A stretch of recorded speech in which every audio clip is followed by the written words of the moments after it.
இந்த தொகுப்பில் நாம் பார்க்க இருக்கும் மனிதர், அரசர், இந்தியா வரலாற்றில் அதிகம் இவரை பற்றி பேசியிருப்போம். பாபர். யார் இவர்? இந்தியாவிற்கு எப்படி வந்தார்? இவருக்கும் இந்தியாவுக்கும் என்ன சம்பந்தம் என்பதை பார்ப்போம். பாபர் 1483ஆம் ஆண்டு உஸ்பெகிஸ்தானில் உள்ள பெர்கானாவில் பிப்ரவரி 14 பிறந்தார். இவர் சாதாரண குடும்பத்தை சேர்ந்தவர் அல்ல. இவருடைய தந்தை அப்போதைய பெர்கானா ஆட்சியாளர் உமர் ஷேக் மிர்சா தைமூரின் குடும்ப வம்சத்தை சேர்ந்தவர். தைமூர் 1300களில் ஈரான், ஆப்கானிஸ்தான் மற்றும் மத்திய ஆசியாவை தன் கட்டுப்பாட்டில் வைத்திருந்த ஒரு அமீர். இவருடைய சரித்திரம் அதிக ரத்தம் படிந்தது. இவருடைய கொள்ளுபெயரன் தான் பாபரின் தந்தை உமர் ஷேக் மிர்சா. பாபரின் தாயை பற்றி கேட்டால் நம்முடைய தலை சுத்தும். குத்லக் நிகார் கானம். இவர் ஒரு மங்கோலிய இளவரசி ஆவார். மங்கோலிய பேரரசை நிறுவிய செங்கிஸ்கானின் நேரடி வாரிசு இவர். செங்கிஸ்கானின் வம்சாவளியைச் சேர்ந்த யூனுஸ் கானின் மகளாவார். பாபர் தன்னை ஒரு செங்கிஸ்கான் வாரிசாக அழைப்பதை விட ஒரு தைமூரிய வாரிசாக அழைப்பதையே அதிகம் விரும்பினார். பாபர் தனது தந்தை வழியில் இருந்து நிர்வாகத் திறனையும் தாய் வழியில் இருந்து மங்கோலியர்களின் போர் குணத்தையும் பெற்றார். பாபரின் தாய் வழி உறவினர்களைத்தான் மக்கள் முகலாயர்கள் என்று அழைத்தனர். இதிலிருந்துதான் இந்தியாவில் அவர் நிறுவிய ஆட்சிக்கு முகலாய பேரரசு என்ற பெயர் வந்தது. பாபர் காபூலை கைப்பற்றிய சிறிது காலத்திலேயே ஜூன் 1505இல் இவர் தாய் காலமானார். பாபரின் குழந்தை பருவம் ஒரு இளவரசனின் ஆடம்பரமான வாழ்க்கையிலிருந்து வெகு தொலைவில் இருந்தது. மத்திய ஆசியாவின் கரடுமுரடான மலைகளில் தொடங்கிய உயிர் வாழ்வதற்கான ஒரு உயர்ந்த போராட்டமாக அது இருந்தது. 1494ஆம் ஆண்டு அவரது தந்தை உமர் ஷேக் மிர்சா ஒரு வினோதமான விபத்தில் இறந்தபோது அவரது குழந்தை பருவம் திடீரென முடிந்தது. 11 வயதில் பாபர் பெர்கானாவின் அரியணையை பெற்றார். அவரது சிறிய ராஜ்யத்தை திருட முயன்ற மாமாக்கள் மற்றும் உறவினர்களால் உடனடியாக சூழப்பட்டார். இதனால் அவர் ஒரு அரண்மனையை விட சேணத்தில் வளர வேண்டிய கட்டாயம் ஏற்பட்டது. பாபரின் குழந்தை பருவம் அவரது மூதாதையர் தைமூரின் புகழ்பெற்ற தலைநகரான சமர்கண்டை கைப்பற்றும் கனவால் தொடங்கப்பட்டது. முதல் வெற்றி 14 வயதில் அவர் வெற்றிகரமாக சமர்கண்டை கைப்பற்றினார். அவர் சமர்கண்டை கைப்பற்றச் சென்றிருந்தபோது பெர்கானாவில் உள்ள வீட்டில் ஒரு கிளர்ச்சி வெடித்தது. பெர்கானாவை காப்பாற்ற அணிவகுத்துச் செல்லும் போது சமர்கண்டில் இருந்து அவரது படைகள் அவரை விட்டு வெளியேறின. ஒரே அடியில் அந்த இளைஞன் தனது புதிய வெற்றியையும் தனது வீட்டையும் இழந்தான். 15 முதல் 21 வயது வரை பாபர் ஒரு நாடோடி வாழ்க்கையை வாழ்ந்தார்.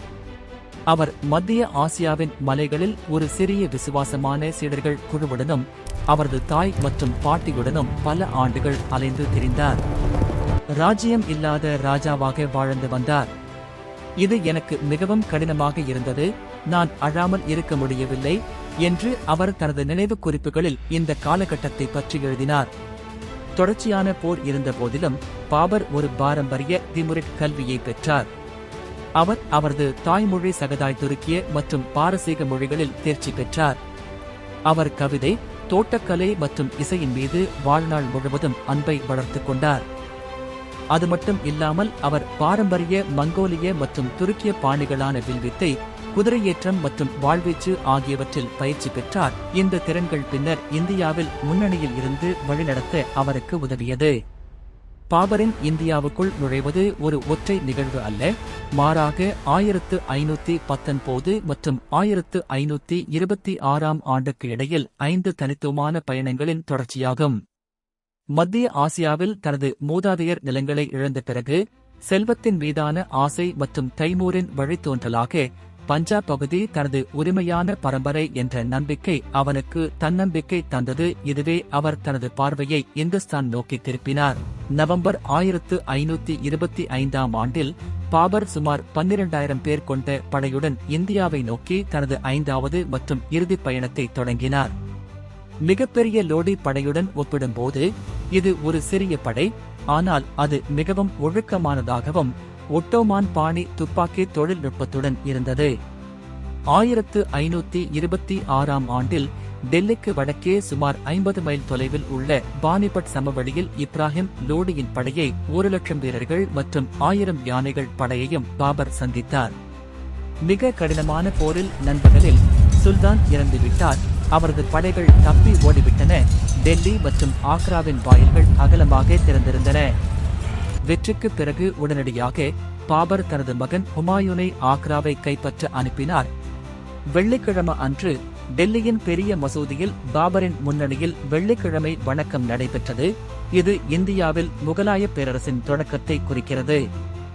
எப்படி பாபர் இந்த பெரிய படையை வென்றார் என்றால், குதிரைப்படை மற்றும் யானைகளை இன்னும் பெரும்பாலும் நம்பியிருந்த ஒரு பகுதிக்கு அவர் தீப்பெட்டிகள் மற்றும் பீரங்கிகளை கொண்டு வந்தார். டெல்லி சுல்தானகம் உடைந்தது. பெர்கானாவில் தனது வீட்டை 3 முறை இழந்ததால் பாபர் தனது எதிரிகளிடம் இழப்பதற்கு எதுவும் இல்லை என்ற மனப்பான்மையை கொண்டிருந்தார். இதுவே இவரை வெற்றி அடைய வைத்தது. பாபர் இந்தியாவில் 4 ஆண்டுகள் மட்டுமே ஆட்சி செய்த நிலையில் வணிகத்தின் மகத்துவத்திற்கும் நாட்டின் உள்கட்டமைப்பிற்கும் பாபர் எவ்வாறு பங்களித்தார் என்பது முக்கியமான ஒன்று. முதலாவதாக பட்டப்பாதை இணைப்பை மீண்டும் நிறுவினார். பாபருக்கு முன்பு டெல்லி சுல்தானகம் மத்திய ஆசியாவிலிருந்து ஓரளவு தனிமைப்படுத்தப்பட்டிருந்தது. பாபர் இதை மாற்றினார். இரண்டாவதாக காபூல் மற்றும் டெல்லி இரண்டையும் கட்டுப்படுத்துவதன் மூலம் அவர் ஒரு பாதுகாப்பான வர்த்தக வழித்தடத்தை உருவாக்கினார். இது மத்திய ஆசியாவிலிருந்து குதிரைகள், உலர்ந்த பழங்கள் மற்றும் விலைமதிப்பற்ற கற்கள் பெருமளவில் இந்தியாவிற்குள் வர அனுமதித்தது.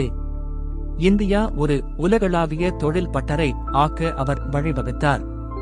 முகலாயர்களின் கீழ் இந்தியா இறுதியில் உலகின் மொத்த உள்நாட்டு உற்பத்தியில் கிட்டத்தட்ட 25% பங்கை கொண்டிருந்தது. மேலும் இது பாபரின் வடக்கு வர்த்தக பாதைகளை உறுதிப்படுத்துவதில் தொடங்கியது. அவர் ஓய்வு இல்லங்கள் கட்டினார் மற்றும் வேகமான குதிரை கூரியர்களை பயன்படுத்தி ஒரு அஞ்சல் அமைப்பை நிறுவினார். இது வர்த்தக மையங்களுக்கு இடையேயான தொடர்பை மிகவும் வேகமாகவும் பாதுகாப்பாகவும் மாற்றியது.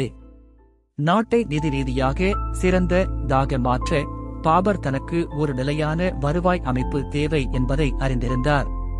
விவசாய நிலத்தை அளவிடுவதற்கு அவர் மிகவும் முறையான வழியை தொடங்கினார். சாப் முறையை இறுதி செய்தது அவரது பேரன் அக்பர்தான் என்றாலும், இந்தோகங்கை சமவெளியில் விளைச்சல் குறித்த பாபரின் ஆரம்ப பதிவுகள் மிகவும் ஒழுங்கமைக்கப்பட்ட தேசிய கருவூலத்திற்கான தொடக்க புள்ளியாக இருந்தன.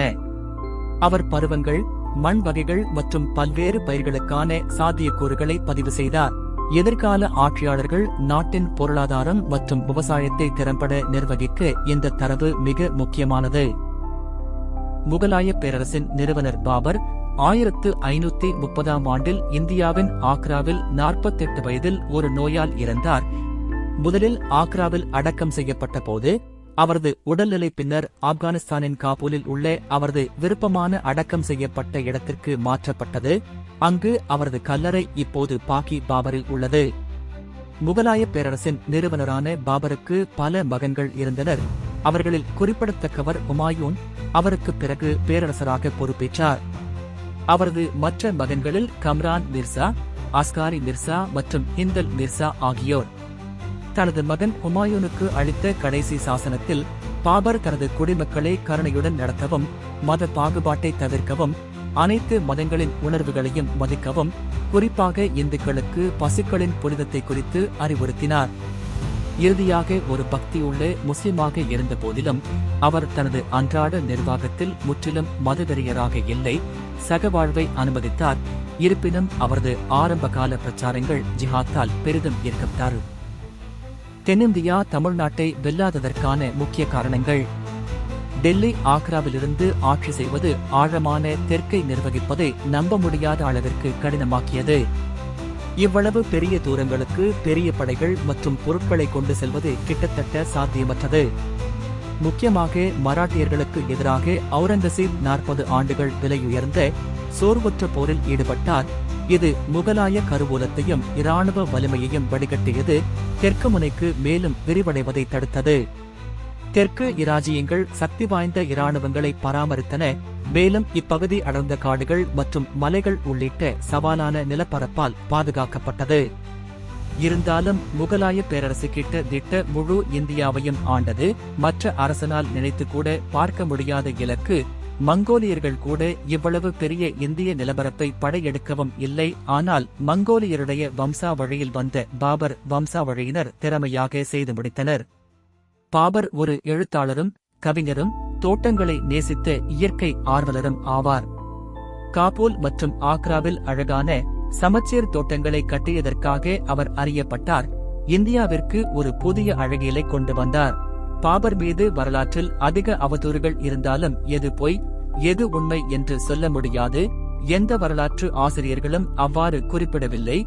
மற்ற அரசர் போலதான் பாபரும் இந்தியா மீது படையெடுத்து தன்னுடைய ராஜ்யத்தை உருவாக்கினான். அதில் சில விஷயங்கள் கசப்பாக இருந்தாலும் வலுவான இந்திய கட்டிடங்களை ஆராய்ச்சி, நிலங்களை பாதுகாப்பது, டெல்லியை வலுவான கோட்டையாக மாற்றினான். இதுவே அடுத்து வரும் இந்தியாவுக்கு அடிக்கல்லாக இருந்தது. இதுதான் பாபர் மற்றும் முகலாய பேரரசு பற்றிய சிறு தொகுப்பு. காணொளி பிடித்து இருந்தால் உங்கள் நண்பருக்கு ஷேர் செய்து அடுத்து வரும் காணொளிக்கு சப்ஸ்கிரைப் செய்யவும். நன்றி.